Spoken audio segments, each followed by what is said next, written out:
उपमुख्यमंत्री एकनाथ शिंदे यांना एका तरुणाने इंस्टाग्रामवर लाईव्ह स्ट्रीमिंग करत जीवे मारण्याची धमकी दिली आहे।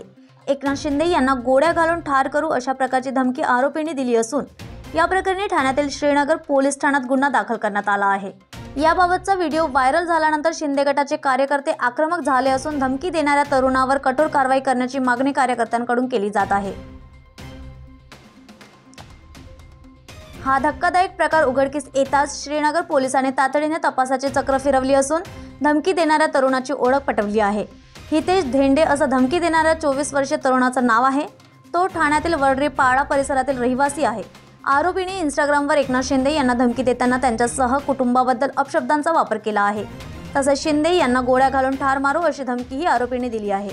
उपमुख्यमंत्र्यांना अशा प्रकारे धमकी दिल्याची घटना उघडकीस आल्यानंतर या प्रकरणी श्रीनगर पोलीस ठाण्यात गुन्हा दाखल करण्यात आला आहे। पोलिसांनी आरोपीचा शोध घेण्यासाठी पोलीस पथक रवाना केली असून मुंबईसह विविध ठिकाणी आरोपीचा शोध घेतला जातोय। आरोपीने एकनाथ शिंदे यांना नेमकी धमकी कशामुळे दिली, यामागे नक्की काय कारण आहे याची माहिती अद्यापही समोर आलेली नसून या घटनेचा तपास पोलीस करत आहे। पोलीस टाइम न्यूजसाठी व्हिडिओ जर्नलिस्ट स्वप्नीलसह मी रोहिणी।